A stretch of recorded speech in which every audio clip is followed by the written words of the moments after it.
So kita tengok kat sini. This is Yale School of Environment. So the study is memang by the Yale School of Environment lah. So ni mula ni engineering technology yang ambil, pick up daripada Yale School of Environment, and this is the actual study. Okay? This is the actual full study. So kita tengok satu-satu berita ni. Electric car supply chain carbon emission lower than ICE vehicles. Study finds. Jadi salah satu benteng pertahanan terakhir industri ICE ialah kononnya bila kita campur semua tahap pencemaran yang dihasilkan oleh kereta elektrik dalam proses penghasilan bateri dan motor dan lain-lain, dan juga tahap pencemaran yang dihasilkan oleh stesen janakuasa, katanya ada kemungkinan kereta elektrik adalah lebih kotor dan lebih menghasilkan lebih banyak karbon berbanding dengan ICE. That's the last argument. You akan dengar argument ni dia orang panggil the long tailpipe argument. Maksudnya dia kata tailpipe kereta tak ada kat situ, tapi sebenarnya tailpipe dia sampai ke stesen janakuasa, sampai ke Lombong, dia keluar kat sana, dia tak keluar kat sini. So that long tailpipe argument is the last benteng pertahanan. Benteng pertahanan terakhir industri ICE ialah ni. Ini benteng pertahanan dari segi PR lah, public relations. Benteng pertahanan sebenar dia orang yang terakhir ialah cost. Dia boleh tahan. Dia kata kereta elektrik mahal. Saya tunjuk tadi carta-carta kan. Kereta elektrik mahal daripada kereta biasa. Jadi tak mungkin orang boleh menghasilkan kereta elektrik yang boleh bersaing dengan kita pada harga. Semalam saya dah tunjuk dah, benda tu pun dah terungkai dah. Bukti dia lagi hari ni Hyundai pun kata bye-bye, aku dah tak boleh nak fikir dah kereta enjin ICE ni, aku dah tak boleh nak buat dah. So dah pening-pening kepala, bye-bye. Okay. So itu dia punya benteng pertahanan yang sebenar yang terakhir. Benteng pertahanan PR yang terakhir ialah pencemaran, long tailpipe. Sebelum ni dia kata kereta elektrik mahal. Sekarang saya tunjuk semalam, walaupun kira kalau harga kereta elektrik itu mahal setinggi lebih sampai 20% pun, orang masih lagi nak ambil kereta elektrik kalau di Eropah, kerana penjimatan dalam masa 4 tahun, kos selenggara dan kos bahan api akan dah kampui balik dah dalam tempoh 4 tahun saja. So argument harga tu dah tak begitu power. And tinggal argument cost tu lah. Tu yang dia kata masih lagi mahal by 20%, 30%, whatever lah you nak cakap. Tapi bila pembeli dah kata, tak kisahlah, tak apalah 10% mahal pun. Tak apalah kalau 20% mahal pun, aku nak juga pakai kereta elektrik. Sebab aku dah congak dah. Dari segi maintenance, dari segi tenaga, it works out better for me within 4 years. Itu kat UK lah. Kat UK pasal beza harga elektrik dengan harga minyak dia tinggi. Kita kat Malaysia mungkin tak 4 tahun, mungkin 6 tahun, mungkin 7 tahun. Sebab harga minyak kita rendah dan harga elektrik kita pun okey lah. So dia punya perbezaan tu tak banyak. Macam kat UK harga minyak macam ni, harga elektrik macam tu. Kita harga minyak macam ni.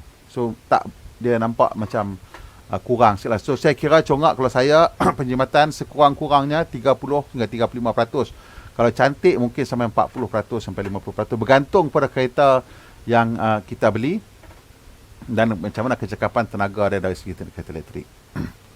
So ini kajian daripada Yale lah. The total indirect emission from electric vehicles pale in comparison. Pale in comparison. Maksudnya jauhlah sangat bezanya dengan indirect emissions from fossil fuel powered vehicles. So hampa duk cakap kata in the supply chain and everything else, indirect emission mungkin lebih teruk pada ICE. Study ni kata tak sebenarnya ni dia ICE berdekat ni dia punya pencemaran. Macam mana dia jadi dapat satu keputusan yang sangat berbeza. Dan ini Yale University ini semua universiti top-top mah, bukan universiti cikai-cikai ke apa benda kan. Indirect emissions include those produced by the supply chain of the vehicle components and the fuel used to create the electricity that charge the vehicle. So dia dah campur tau, everything tau. Komponen, masuk bateri, masuk motor, masuk apa semua, rare earth lah, lithium lah, cobalt lah, apa benda macam semua dalam tu dah. Dan juga the fuels used to create the electricity that charge. So campur juga ni, hampa kata stesen jana kuasa kotak kan, kita apa, kita campur sikit dalam tu. Semua pencemaran ni kita campur tengok macam mana. The surprising element was how much lower the emission of electric vehicles were. Said researcher Stephanie Weber. The supply chain for combustion vehicles is just so dirty that electric vehicles can't surpass them, even when you factor in indirect emission. Nampak tu? Nampak?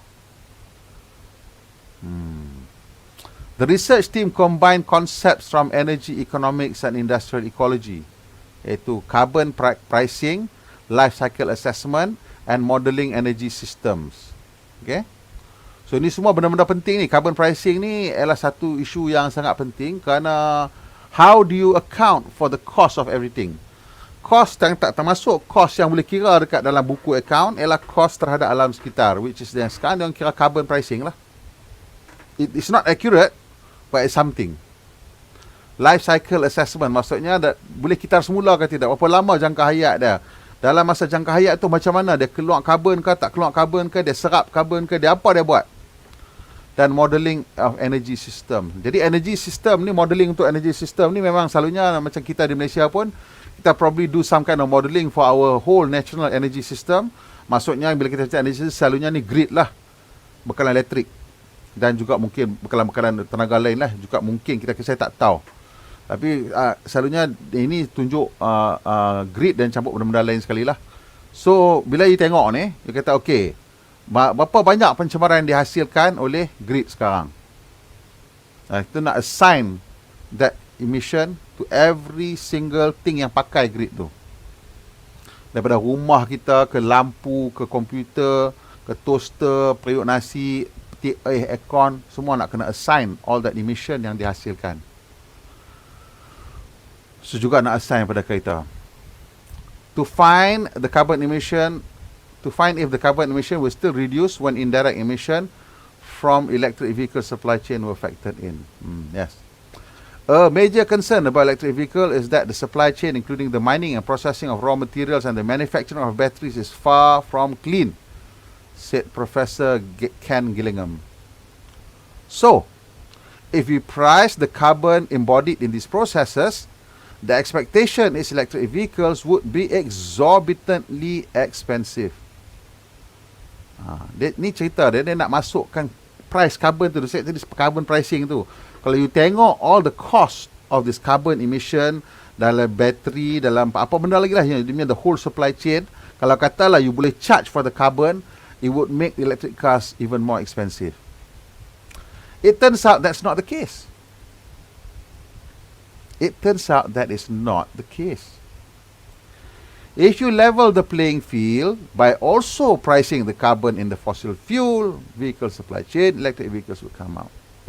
Sales of electric vehicle sales would actually increase. Ni yang ramai mereka lupa ni. Bila mereka sibuk cakap pasal ingat hari tu minggu lepas saya buat cerita. Saya kata hampa tanya pasal apa? Jangan samakan bateri dengan minyak. Battery is not the new oil. Don't say that. It's not the new oil in the sense that it's not the same as oil. It's the new energy kita should cakap. Jangan pakai oil. Jangan samakan. Don't draw any parallels at all to oil and hydrocarbon. Don't, because they will use that and turn that around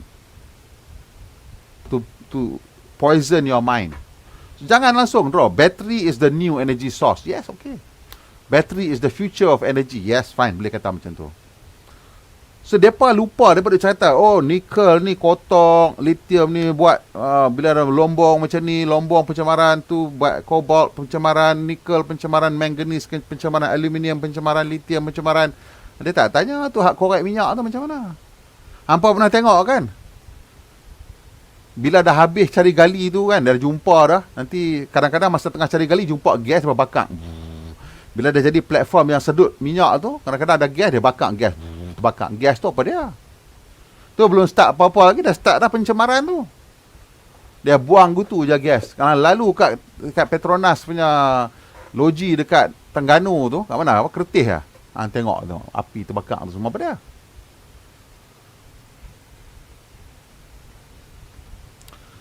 Dia kata if you level the playing field by also pricing carbon in the fossil fuel vehicle supply chain, electric vehicle sales would actually increase. Pasal apa electric vehicle? Pasal actually there is a lot less carbon. Kalau hang campur semua ni, sebenarnya electric car sale cost dia is lower than ICE.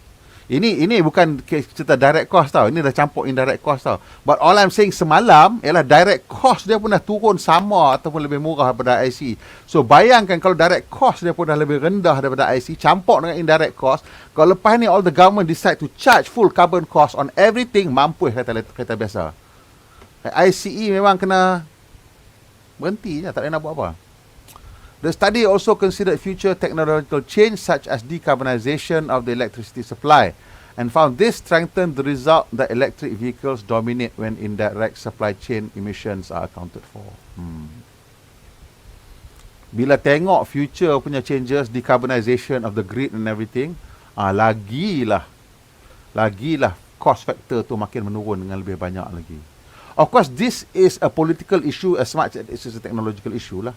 I say it's a political issue sebab the idea of carbon pricing ni is something yang governments are grappling with. Macam mana nak introduce carbon tax?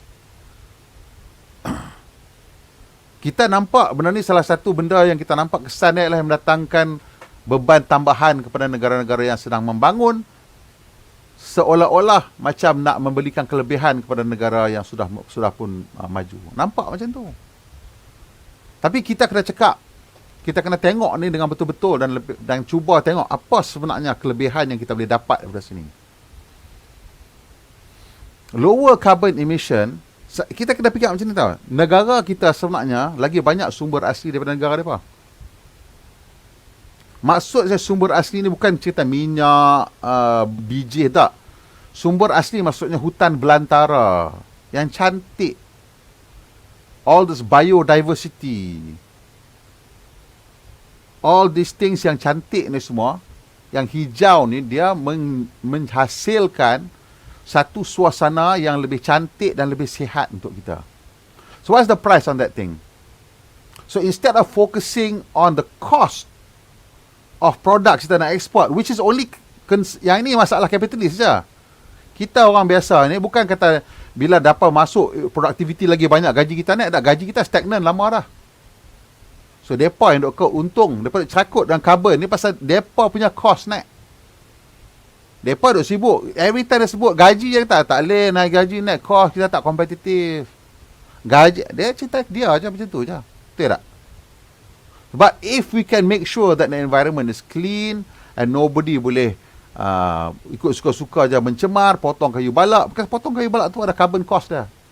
Charge for the carbon cost of you cutting down a tree. You dekat potong satu pokok yang umur 300 tahun yang besar tu, berapa carbon cost dia? How much oxygen is that tree producing every day and how much CO2 is it absorbing?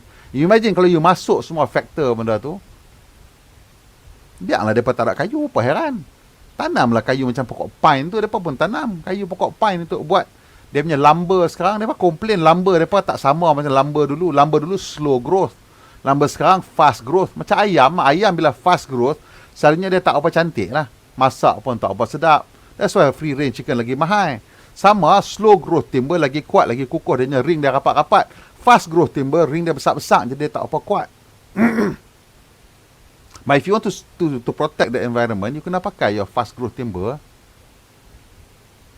Our punya slow growth timber nak pakai boleh, kita charge full economic price, campur dengan carbon sekali. Kata sekarang 1 tan tak tahu kayu apa, kayu jati, katalah 1 tan sekarang 2,500, henjut 7,500, 10,000, 15,000, 20,000, 30,000, 50,000 1 tan. Itu tak kira, charge sajalah. Pasal pokok tu sekarang dah tak boleh bersihkan alam sekitar kita. The research team gathered data using a system which modeled the entire US energy grid using detailed information from current domestic energy system and a forecast of future of the electric system. So US punya grid system ni, on the east coast, southern part, banyak lagi pakai arang batu. Sebab mereka banyak hasilkan arang batu kat situ.